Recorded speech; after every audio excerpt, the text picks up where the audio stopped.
Now, it is International Youth Day, and this morning we're putting the motivational posters aside and having a more uncomfortable conversation about young Nigerians. Our guest this morning believes that development doesn't happen by chance. It is engineered through purposeful leadership, responsible citizenship, and young people who are willing to create value where they are. Emmanuel Agida is a good governance and youth development advocate, entrepreneur, and founder of Emmanuel Agida International.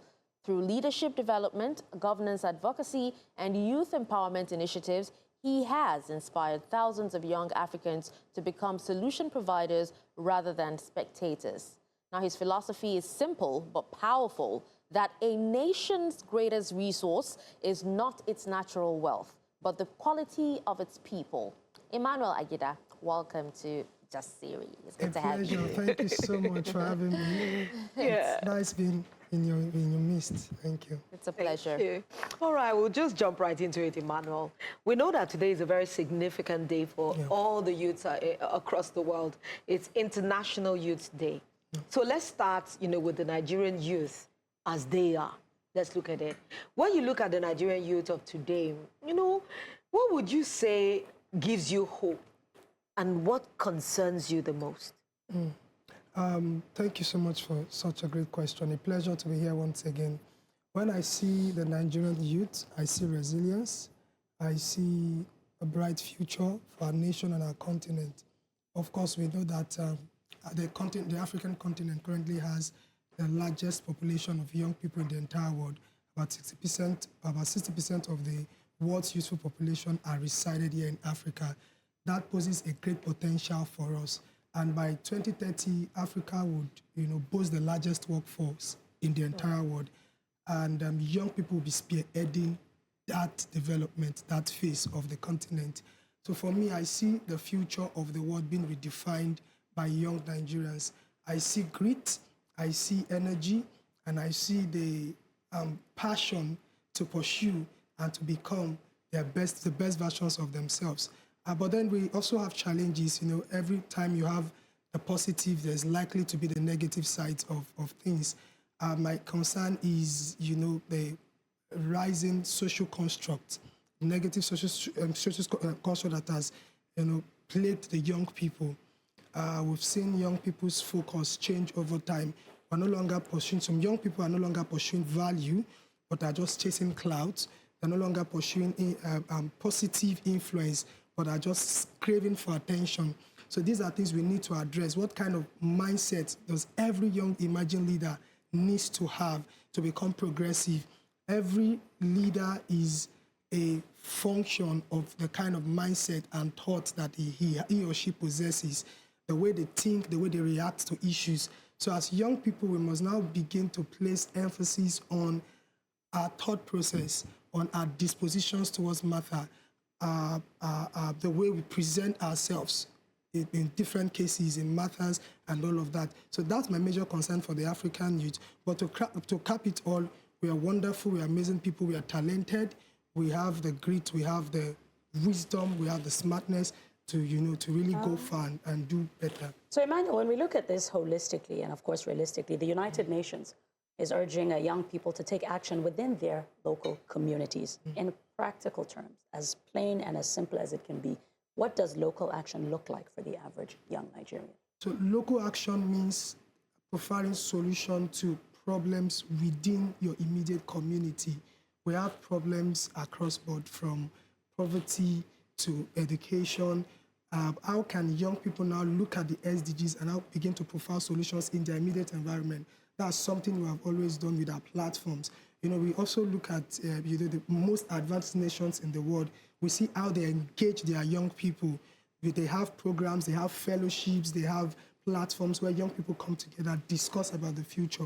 So for me, taking action is identifying an area that needs a problem that needs to be solved, and taking actionable steps towards solving those problems. Is it in climate change? We have seen how the weather outbursts has really caused and flood and all of that.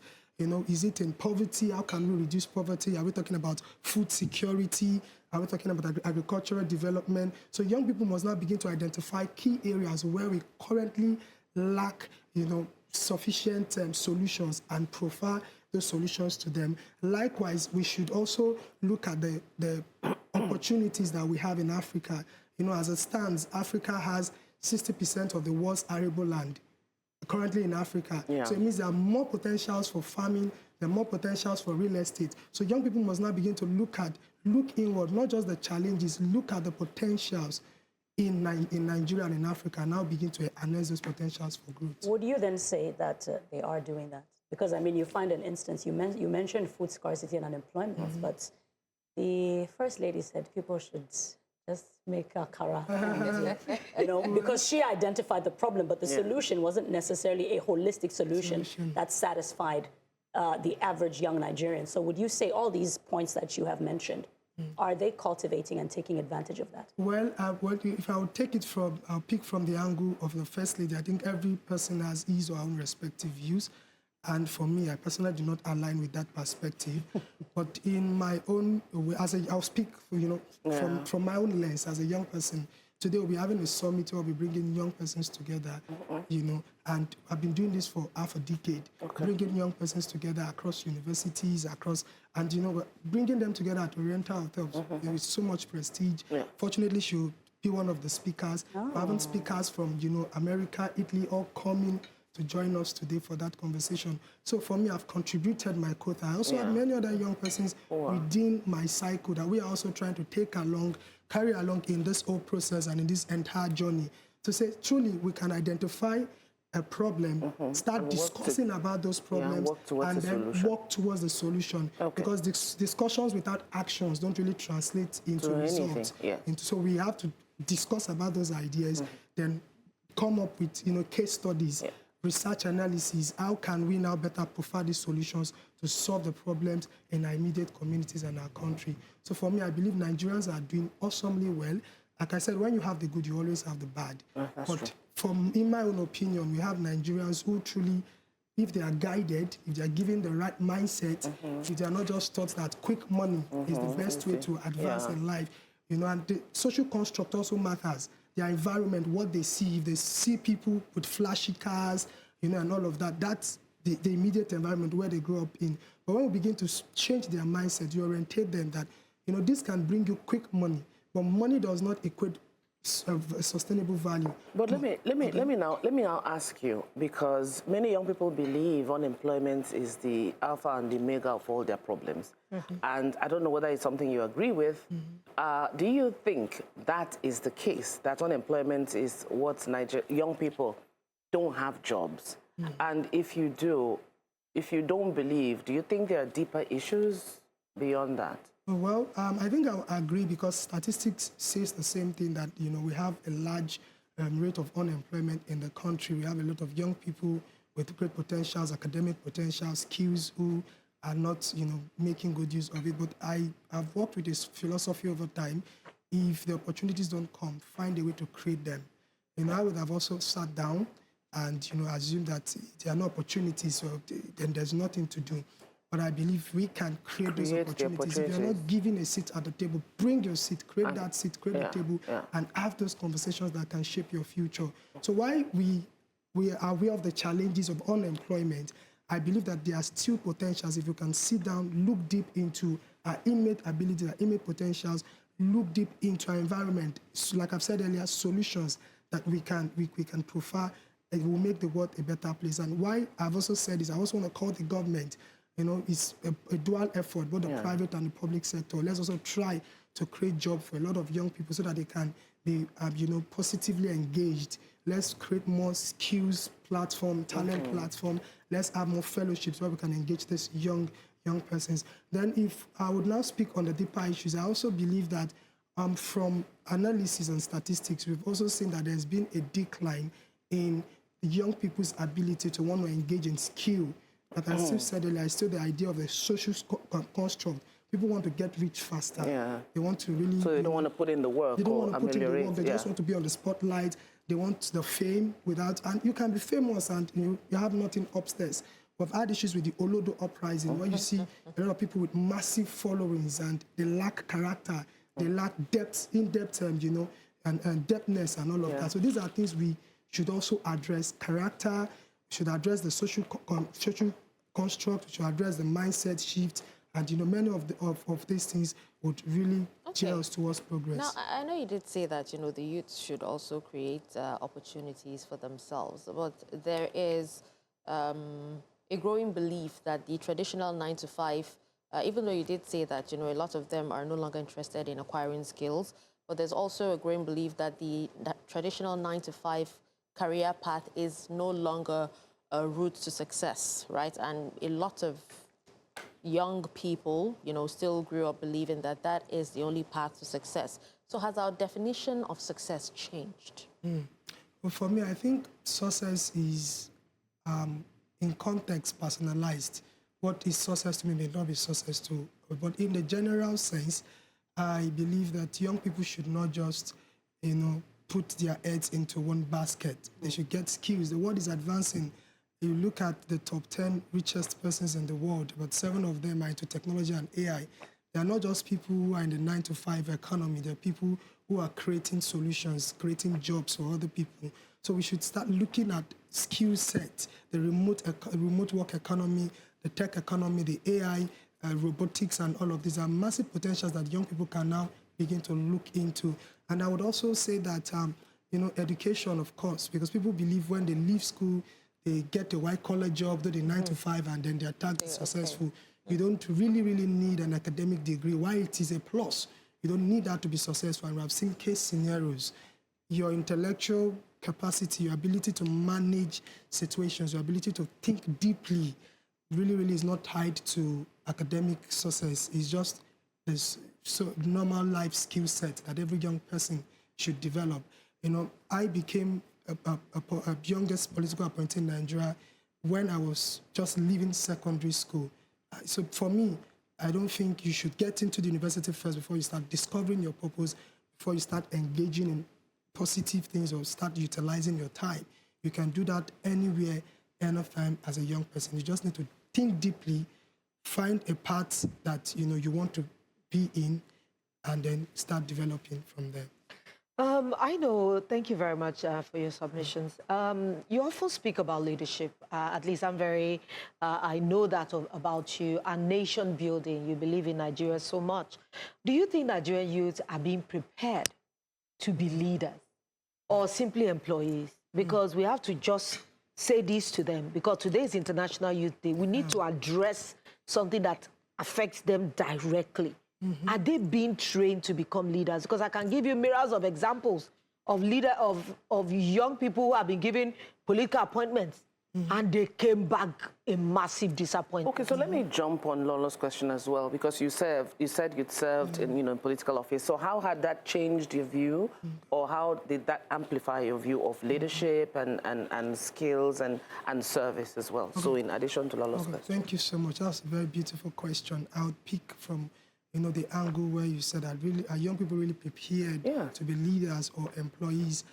For me, social system as a way of caging young people to breed the survivor mindset. What they just want is their next meal. They're not even thinking long term, because a society that is plagued with unemployment, the only thing that most people would think of is how to survive the next day, not even the long term, how to get the next meal on the table. So I tell young Nigerians, don't have the survivor mindset. If the only aim is work, get money, and just feed yourself and do the basic things, it's not sustainable. You realize years go by, you're just working, getting money, and then at the end of the day, not sustainable. We also look at it, how much are Nigerians earning, what's the minimum wage? At the end of the day, it's not sustainable. So if you're working to be an employee or you're working to survive, it's not in any way going to help young people. So based on the social system that we currently operate in, or based on the circumstances, I do not think that Nigerians are being prepared to be leaders, except Nigerians or the young Nigerian intentionally takes the step to reform his own mindset and says that I will not be defined by the system. I will not just be seeking, just be on the lookout for survival. I can create long-term solutions. I will not just be in a company because of what I want to get from that company. I genuinely want to contribute to the growth of the company. I'm really a part of that company because of what the problems they are trying to solve, not because at the end of the month I'm getting salary and living. So we must have a social construct. Then moving to your experience, your question, yes. Politics is not for the faint-hearted. Yes, I'll pick that word. You know, there's been a stereotype that politics is a bad game. I really do not believe politics or governance is really a bad game.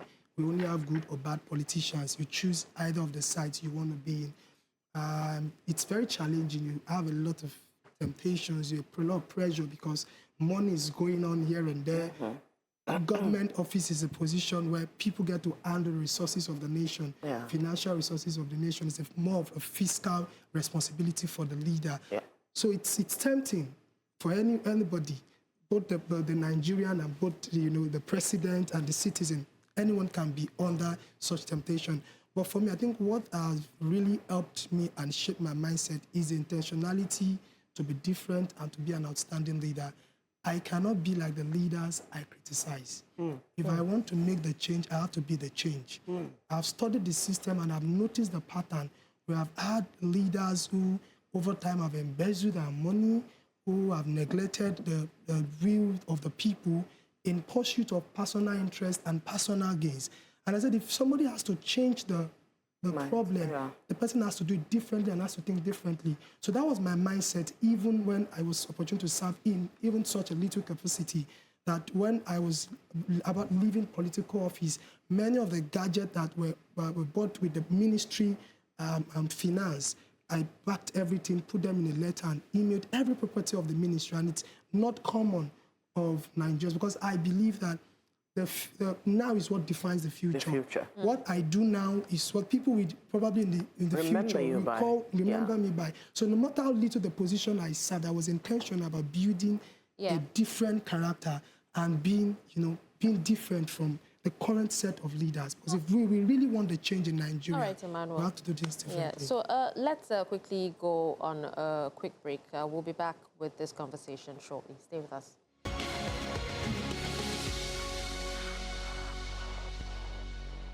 Welcome back. This morning, we're marking International Youth Day by examining the opportunities and the challenges facing Nigerians. And so far, we've discussed leadership, purpose, and the changing definition of success. But beyond inspiration, young people also need practical direction. In today's economy, many graduates are discovering that certificates alone are no longer enough. Employers are demanding skills, and technology is creating an entirely new career opportunity. So, Emmanuel, let me ask you, how should young people, how should they prepare for the future? There's AI, there's Grok, there's Claude, there's the different... How should they prepare for the future, looking at all of these things? Thank you very much. That's a very important question. I think that information is power. If you do not know, you cannot execute. Young people should start getting information. They should start feeding the knowledge with facts and researches that can help grow their mindset and help add value to their talent.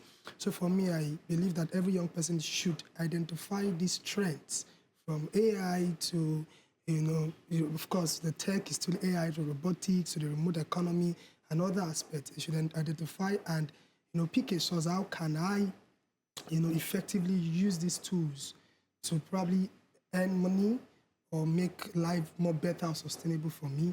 And when they start having conversations or thought like that, it's easier at least to start somewhere. Now, I know there are a lot of challenges. We have challenges with maybe access to internet, there are financial challenges, and I think it's one area I want to speak from, because when we come on air like this and we wear suit and speak, people assume that we have it all figured out. But really, there are a lot of challenges and a lot of pressure that comes with being successful. It takes so much to really want to be on the spotlight or to really want to achieve great things or do great stuffs. So I will also want to advise every young person to be resilient in their pursuit to greatness. It's going to take so much. It's going to take a lot of sacrifices, a lot of patience, a lot of determination, a lot of commitment. When I started off as doing podcasts online, I think that was how I met Lolo. I started with a very bad phone. I really didn't have it all figured out.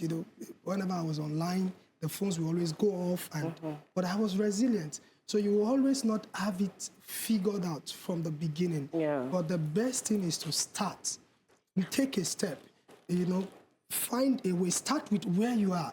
If it's the little thing you have, do something with it. There's really nobody that has nothing.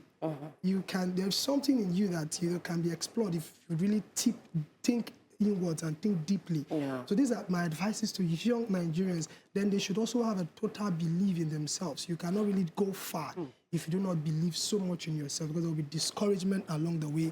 There are times when it look like you're not making progress. Times when it look like everything you're doing is not just making sense. Okay. We just have to keep going. We just have to keep encouraging yourself, like I would always say. Emmanuel, and with all of this. If I can, I'm so sorry to just butt in. I'm listening to some of the points that you're saying, and this also just, buttresses the next question that I have for you. When we look at, before the break, we spoke about how certain influencers have become the role models of the average young Nigerian. I'm curious to find out for you, when we look at the skill sets of the youth of Nigeria, what are 5 skills that you believe a young Nigerian should develop right now? Not necessarily progressing, but we know that perfection needs progress. But what are the skills that you would say, 5 of them, that the average Nigerian youth needs to remain economically relevant in today's society? Well, I'll go with, I think the very important skills that every young Nigerian should develop first is the listening skill, the ability to listen. People have gone ahead from you, the ability to listen to other people. One of the major challenges we have today, even in Nigeria, is because our leaders really do not listen to the citizens. So the ability to listen, the ability to learn faster, it's also one skill that every young person should learn. Then the ability to really want to comprehend fact faster. There are a lot of trends happening today. The ability to really identify which one is what's the current trend, or which one is really going to give you the long-term impact is also one skill. I call it the adaptability skill, to know what is important at the moment, how to get into that space, and what to do with whatever knowledge you get from that space. So that's really something that every young Nigerian should get. I also think that every young Nigerian should develop their speaking skills. Communication is very, very key. If you are unable to communicate your ideas, it's as good as having nothing. So the ability to communicate, I've said listening is also communication, then the ability to also speak, express these ideas in a constructive words or in views that will really resonate with other people. That's also one ability that every young Nigerian should have. And I think the 5th one I would say is the ability to really be intimate with AI and Grok and etc. Okay, well, technology. Well, if you're going that route, if you want me to probably mention skill set, then we can do that. But I think these are life skills that young people should have. Life skills. And I think that the ability to overcome challenges is one skill that young people, I see it as a skill. Yeah. But if we're not talking about maybe trends in the employment or the work economy, I think young persons should focus on the remote economy. There's a lot of massive influence. We saw what happened during the COVID-19 era. People were stranded and were forced to start working from home. And truly we saw the potentials in the remote economy. So we should look deeply into the remote economy. That last skill is actually the most important, if you ask me. That's the ability to overcome challenges, because you have so many young people who are suicidal. Any little thing, any little disappointment. My mental health. Very, very important. But then let's talk about social media, which has also completely changed how young people define success. Today, you see someone displaying a car. Tomorrow, you see someone starting a business or launching a company. Another person traveling every month. Are young Nigerians under pressure to look successful before they actually become successful? I think they are. I see social media as a tool that has really, really caused a lot of competition among young people. People just try to want to be like people they see online without even knowing their source of income. As a PR consultant, I've really, really dig deep into people's profile. The lady you say traveling across board with a company, they tell you they run interior company. Many of them do not really handle those companies. Many of them are really, really side chick to some politicians. Somewhere, somehow. That's just the truth. I've seen that. the table. You get many of them, many of them flaunt companies online, register business coming down from their prodigy. They really do not do those things. So you do not be deceived. Your journey is different. By the lifestyle on social media. We just hear one day that somebody is operating a company and all of a sudden the EFCC is looking for the person now with no traces of the wealth and all of that. So that's the reality in Nigeria. So I want to tell every young person, even please, for the guys, so don't leave the guys out, yeah, because the guys, most of them, they engage in one vice or the other to make the money and all this. I was going to come into that. So we've seen the what? Fraudsters, ritualists. You ask a young person now, what do you want to do? What do you want to become? I want to become a Yahoo boy. Influence or value has now shifted from depth to material things. That's right. People no longer see value as, what positivity can I add? The moment you have money, you have cards, society celebrates you. Yeah. In fact, if you probably are coming in with a Prado Jeep, the way you will be celebrated at the gate will be different, or maybe by the gateman will be different from when you are in a Corolla car. So we now really place so much value on material things. We no longer look at substance. We no longer look at ideology. Once people have money, we just troop towards them. And you really see that these guys with money, many of them don't really have sense. And they are not that smart. And money does not equate wisdom. You can be a foolish other person. So young people should now start, beyond just the clout and the ability to make money, all of this trend, money in our water, all of these things, we should start looking at value. And you see, when many young people also one of the reasons why many young people also want to have this money is to impress other people, is to show off on social media, because that's what they've really seen. Somebody sprayed money in parties and all of that. So we need to change our social construct, and I think there needs to be a social media regulation, if possible. I am an advocate.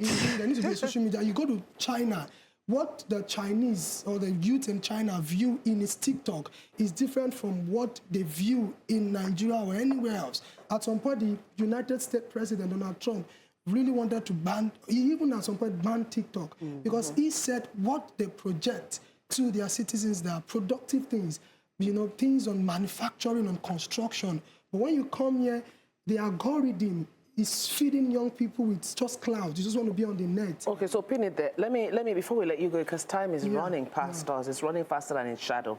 If you could change one thing about the way Nigeria prepares the youth, young people, for adulthood and leadership, what would it be? If you had one to change one thing? I think I would change the mindset of many young people. The mindset is everything. You cannot dissociate the action of a person from his thinking faculty. We are a product of our thoughts. In fact, before anything becomes an action, it must have been, a thinking first before it transcends. So for me, I believe we need to start reorientating a lot of Nigerians. There needs to be a mindset shift on a lot of things. Our view on wealth, our view on impact, our view on influence, our view about many other issues. So mindset is everything. Yes, mindset changes everything for me. Okay. Dash? All right, now finally, let's bring this home, So we've wrapped up, right? Yeah. All right. Thank you so much, Emmanuel, for, joining us and also speaking on this. This is actually what we needed to hear. And for most of us here on the table who actually have young people, who are raising young children, this is a very, very important, conversation that they need to go back to watch and listen as well. Thank you so much. All right, so thank you so much, Emmanuel Agida, good governance and youth development advocate, for sharing your insights with us on the International Youth Day today.